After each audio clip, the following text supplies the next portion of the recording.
সালামু আলাইকুম। হ্যালো বন্ধুরা, কেমন আছেন সবাই? স্বাগত জানাচ্ছি। কানাডার নতুন বিল, যেটা এখনও আইনে পরিণত হয়নি, সেটা চূড়ান্ত পর্যায়ে আইনে পরিণত হতে যাচ্ছে শীঘ্রই। সেটার আপডেট তথ্য নিয়ে এবং সেই বিল পাশ হলে কোন কোন জায়গায় কী কী ইফেক্ট পড়বে তার তথ্যগুলো তুলে ধরবো। কানাডা এবং কানাডার বাইরে যারা যেখান থেকে শুনছেন সবাই তথ্যগুলো জেনে নোট করে রাখবেন। এখানে সবাই কিন্তু এটা দিয়ে প্রভাবিত হবেন বা সবার জন্য এখান থেকে মেসেজ আছে। এখানে বিশেষ কিছু তথ্য আছে যেগুলো আপনি নোট করে রাখতে পারেন, যেগুলো আপনার ইমিগ্রেশন জার্নিকে প্রভাবিত করবে। তো চলুন আমরা বিস্তারিত আলোচনাটি দেখি এবং শুনি। Canada's new bill C-12 is moving fast to become law and tighten immigration. Immigration সিস্টেমটাকে আরও শক্তপোক্ত এবং ট্রান্সপারেন্ট করার জন্য বিল C-12 নামের একটি বিল কানাডা গভর্নমেন্টে অনেক আগে থেকেই এটা পাশ করার জন্য অনেক আগে থেকে এটা উত্থাপন করেছে। এখানে কানাডাতে যে কোনো বিল আইনে পরিণত হতে হলে হাউস অফ কমন্সে এবং হাউস অফ সিনেটে 3টি করে হিয়ারিং হয়, সে জায়গাতে পাশ হইতে হয় 3বার করে, এবং এই হিয়ারিংয়ের সময় কোনো কারেকশন থাকলে সেগুলো আবার রিভিউ কমিটি সেগুলো এডিট করে কারেকশন করে এরপর পাশ করা হয়। তো সর্বশেষ এটা রয়্যাল অ্যাসেন্টের মাধ্যমে কার্যকরী হয়। তো এই রকম একটা অবস্থায় আমরা C-12 নিয়ে ওয়েটিংয়ে রয়েছি। এখানে অনেকগুলো গুরুত্বপূর্ণ নিয়ম কার্যকরী হবে। বিল C-12 is strengthening Canada's immigration system and Borders Act is racing through the Senate at unprecedented speed and is about to become law soon. শীঘ্রই এটা আইনে পরিণত হবে, এখনও হয়নি। তো 9 ফেব্রুয়ারি 2026 ইমিগ্রেশন মিনিস্টার লিনা দিয়াপ এবং public safety minister Gary testified before the Standing Senate Committee on National Security, Defense and Veterans Affairs. তো তারা এই বিষয়টা উত্থাপন করেছে। If you have pending work permit or study permit or are considering filing an asylum claim, this legislation could directly affect your immigration journey. তো study permit, work permit, asylum যারা এখানে আবেদন করছেন, পেন্ডিং আছে, তাদের এই কাজে এটা একটা প্রভাব পড়বে। দি বিল অ্যাড্রেসেস আনপ্রেসিডেন্টেড অ্যাসাইলাম ব্যাকলগ। এখানে তারা বলতেছে যে অ্যাসাইলাম কেসের ব্যাকলগে প্রায় 3 লক্ষ অ্যাপ্লিকেশন বর্তমানে পেন্ডিং রয়েছে। Border security challenge and the fentanyl crisis, but for immigration applicants the real question is how will this affect my application. এটা দিয়ে আপনারা কিভাবে প্রভাবিত হবেন। Here are the 5 most critical ways Bill C-12 will impact the Canadian immigration system once it becomes law. তো এখানে 5টি ওয়েতে এটা ইম্প্যাক্ট ফেলবে, সেটা আপনারা এবার দেখবেন। Where Bill C-12 stands today. বর্তমানে এটা কোথায় রয়েছে? হাউস অফ কমন্স, এখানে প্রথমেই অক্টোবরের 8 তারিখে এটা হাউস অফ কমন্সে ফার্স্ট রিডিং ওঠে, সেখানে কমপ্লিট হয়। তারপরে অক্টোবরের 8 তারিখের পরে এটা 23 তারিখে হাউস অফ কমন্সে সেকেন্ড রিডিং হয়। তারপরে নভেম্বরের 28 তারিখে এটা হাউস অফ কমন্সে কনসিডারেশন কমিটির কাছে দেওয়া হয়, মানে কমিটির কাছে দেয় কনসিডারেশনের জন্যে, সেটাও কমপ্লিট হয়। 11 ডিসেম্বর 2025 হাউস অফ কমন্স এটা রিপোর্ট স্টেজে রাখে এবং থার্ড রিডিং হয়।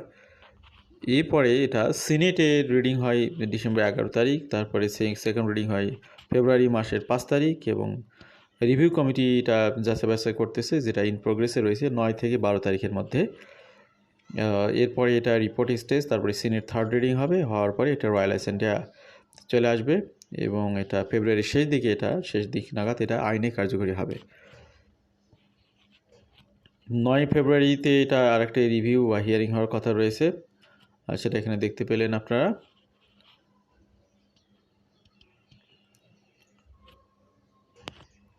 তো এখানে এটি কার্যকরী হলে কি কি ঘটবে? Mass cancellation of immigration documents. The most controversial provision in BC-12 grants the governor in general unprecedented authority to mass cancellation, suspend or modify immigration documents, including work permit, study permit and visit visa. তো কানাডার governor জেনারেলের কাছে একটা ব্যাপক ক্ষমতা দিচ্ছে এই বিল, এর মাধ্যমে সে ব্যাপকভাবে ক্যান্সেল করতে পারবে, সাসপেন্ড করতে পারবে এবং মডিফাই করতে পারবে কোন কোন application, work permit, study permit এবং ভিজিট ভিসায় যারা আবেদন করবেন তাদের অ্যাপ্লিকেশনগুলো। রিসেন্টলি এই ধরনের কার্যক্রম শুরু হয়ে গেছে অলরেডি। আপনারা জানেন যে সিঙ্গাপুর থেকে প্রচুর পরিমাণে পাসপোর্ট ফেরত এসেছে, যখন দেখা গেল যে প্রকৃতপক্ষেই পাসপোর্ট রিকোয়েস্ট আসার পরে সেই পাসপোর্টগুলো যখন কানাডার সিঙ্গাপুর অফিসে পৌঁছে, কানাডার না, সিঙ্গাপুরে ভিসা অফিসে পৌঁছে তখন যাচাই করে দেখা গেল যে এখানে যে ব্যক্তি আবেদন করেছে তার যে আবেদন প্রক্রিয়া, তার ডকুমেন্টে অনেক ঝামেলা আছে, ভেজাল আছে। এগুলো ধরা পড়ার পরে সেগুলোকে আর ভিসা দেওয়া হয়নি। ইভেন অনেকগুলো ফেক ডকুমেন্ট দিয়ে করা হয়েছিল, ফ্যাব্রিকেটেড ডকুমেন্ট দিয়ে পাসপোর্ট রিকোয়েস্ট করা হয়েছিল, সেগুলোকে রিফিউজ করা হয়েছে, মানে ফেরত দেওয়া হয়েছে। What this means for applicants: your work permit, study permit or visa could be cancelled and in mass if the government determines it is in the public interest. তো কানাডার জনস্বার্থে যদি কোনো একটা অ্যাপ্লিকেশনকে ক্যান্সেল করার প্রয়োজন হয়, সেটা তারা করবে, সেক্ষেত্রে কোনো ব্যারিয়ার থাকবে না। This power can be used in cases of organised fraud. অনেকে অর্গানাইজড ফ্রডের মাধ্যমে অনেক অ্যাপ্লিকেশন পার করে নেয়। Cyber attack, public health emergencies, national security, এই সমস্ত থ্রেটকে মোকাবেলা করার জন্য যদি কোনো স্টেপ নিতে হয়, সেগুলো গভর্নর জেনারেল নিতে পারবেন। কোনো প্রোগ্রাম ক্যান্সেল করতে পারবেন, কোনো অ্যাপ্লিকেশন ক্যান্সেল করতে পারবেন। The government can also stop accepting new application for certain document types ইন্টায়ারলি। চলমান প্রোগ্রাম যে কোনো মুহূর্তে তারা ক্লোজ করে দিতে পারে, এমনটাও ক্ষমতা দেওয়া হচ্ছে। This mass action must be published in the Canada gazette and the minister must table a report in parliament within 7 sitting days. Important safeguard: this power cannot be used unilaterally by the immigration minister. It requires a governor in council order. তো এখানে governor in council তার ওয়ার্ডারের মাধ্যমে মূলত এগুলো পরিচালিত হবে, কার্যকরী হবে। Additionally, the mass cancellation of document does not automatically result in loss of status for people already in Canada. তো যারা অলরেডি কানাডাতে আছেন তাদেরকে একদম বের করে দিবে সাথে সাথে, তা কিন্তু না। Existing removal process and protections remain unchanged. তো এগুলো আপনার স্টেপ বাই স্টেপ এগুলো প্রসেস হবে। Real world example: if hundreds of international students are discovered to have fraudulent acceptance letter issued by common ghost consultant, the government could invalidate all the documents collectively rather than processing 500 individual cases. তো অনেক সময় fraud document দিয়ে, fraud offer letter দিয়ে কেউ যদি এরকম আবেদন করে, যদি ধরা পড়ে যে হ্যাঁ একটা গোষ্ঠী, একটা চক্র এটার পিছনে রয়েছে, তাহলে সেগুলো তারা প্রসেসিং করবে না। This protects the integrity of the system but may affect innocent applicants caught in fraud schemes. New asylum ineligibility rules: তো এখানে বিল C-12 আর একটা সিগনিফিক্যান্ট রুল চালু করবে। 2 significant new grounds for asylum claim ineligibility will dramatically change who can access Canada refugee determination system. New ineligibility ground: 1-year rule. Asylum claims made for more than 1 year after an individual first entry into Canada will be ineligible for referral to the Immigration and Refugee Board. তো এখানে যে বিষয়টা বলা হচ্ছে, কেউ কানাডাতে ঢোকার পরে যদি তার অবস্থাটা প্রকৃতপক্ষে খারাপ থাকে, তাহলে সে অ্যাসাইলাম কেস করতে পারে। কিন্তু সে কানাডাতে থাকলো, 1 বছর পার করার পরে যদি অ্যাসাইলাম কেস করে, তাহলে সেটাকে আমলে নেওয়া হবে না। If you entered Canada as a visitor, student or worker and later decide to claim asylum, you must do so within 12 months of your first entry. তো এখানে এন্ট্রি করার প্রথম 12 মাসের মধ্যে এটা করতে হবে, এবং আপনি করলেই যে অ্যাসাইলাম পাবেন তা কিন্তু না, পরবর্তীতে অনেক ঝক্কি ঝামেলা পোহাতে হবে, সেটাও এখানে matter. Claims filed after 1 year will not go to the IRB for full hearing. Instead, you would only be eligible for a pre-removal risk assessment before deportation. New ineligibility ground: 14-day rule for irregular border crosses. Individuals who enter Canada irregularly from the United States and make an asylum claim more than 14 days after entry will be ineligible for IRB referral. If you cross the border irregularly and don't claim asylum within 14 days, you will be channeled toward removal with the PRRA available. This does not affect the Safe Third Country Agreement, which remains in effect. Unaccompanied minors are exempt from these ineligibility rules. Why this matter? এটা কেন matter করতেছে? কানাডাতে 2,99,452টি case এখানে report করা হয়েছে 2025 সালের November পর্যন্ত। এখানে 16 মাস ওয়েটিং টাইম, ক্লেম রোজ এখানে আগে ছিল 92,000, সেটা এখন বা বৃদ্ধি পেয়ে দাঁড়িয়েছে 1,73,000-এ। This measure aim to discourage people from using the asylum system to extend temporary stay and access work permits. Expanded government information sharing. Bill C-12 significantly expand how immigration represents citizenship Canada can share your personal information across government programs and with provincial territorial partners. তো আপনাদের ব্যক্তিগত তথ্যগুলো তারা sharing এর বিষয়ে এখানে একটা নিয়ম তারা চালু করতেছে। Privacy commissioner Philip is scheduled to testify these provisions today. What changes? IRCC can now share information between its own programs using data from your PR application when processing a citizenship application. Identity status and document information can be shared with provincial, territorial, and federal partners. Discrepancies between applications can be identified across programs. You may no longer need to resubmit documents already provided to another IRCC program. Privacy protection. Written information sharing agreements are required with all partners. Provincial territorial partners cannot share your information with foreign entities without IRCC written consent. Any foreign sharing must comply with the Avoiding Complicity in Mistreatment by Foreign Entities Act. Applicant impact. On the positive side, this could reduce the need to submit the same document multiple times. On the negative side, any inconsistency or errors across your application will be more easily detected. তো এই পরিবর্তনগুলো আসবে।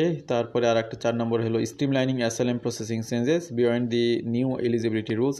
বিল C-12 introduced several procedural changes to make asylum processing faster and more efficient.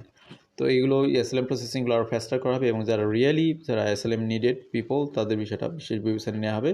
কি procedural changes? Unified application process. The process will be the same whether you claim asylum at a port of entry or at a inland IRCC office. Schedule ready referrals only complete schedule ready files will be referred to IRB spending up decisions. Physical presence requirement. Claims will only be decided when the claimant is physically present in Canada. Inside Canada থেকে শুধু এই ক্লেমগুলো করা যাবে। Inactive cases removal. Inactive case can be removed from the system. Faster voluntary departure.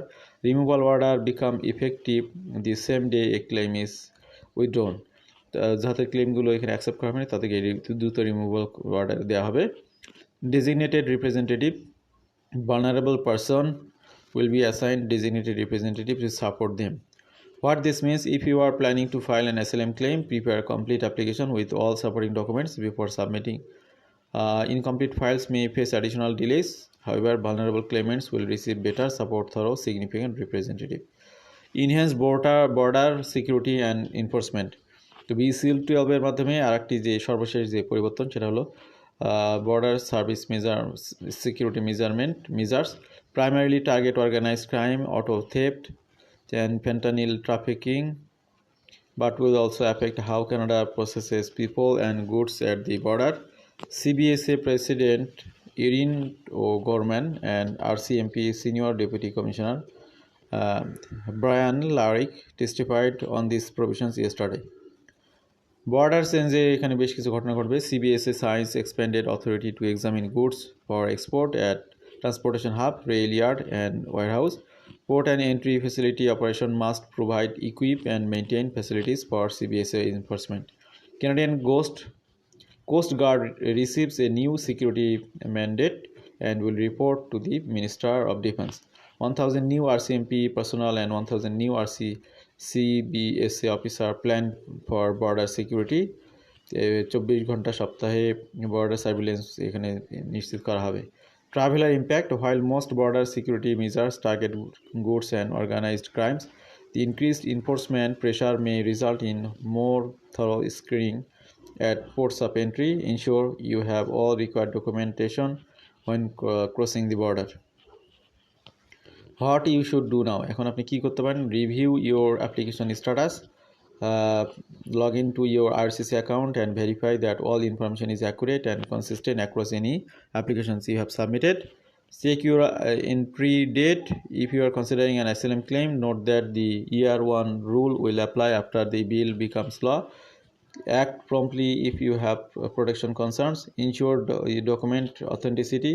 If you used an immigration consultant or agent, verify all documents are legitimate. Prepare complete application with the new schedule ready. Referral requirement. Incomplete applications will face delays.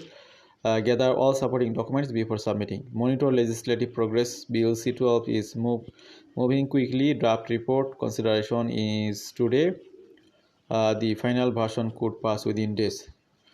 এখানে কিছু question আছে, when BC-12 become ল, এটা কখন একটা লতে পরিণত হবে? এটা এই মাসের শেষে মার্চের দিকে এটা রয়্যাল লাইসেন্স লাভ করবে, তখন থেকে কার্যকরী হবে। Will my current work permit or study permit become automatically cancel? No, the bills does not automatically cancel any immigration documents. The mass cancellation powers can only be used through a specific governor in general order for defined circumstances. If you obtain your permit legitimately and are no issue with your documentation, your permit remains valid.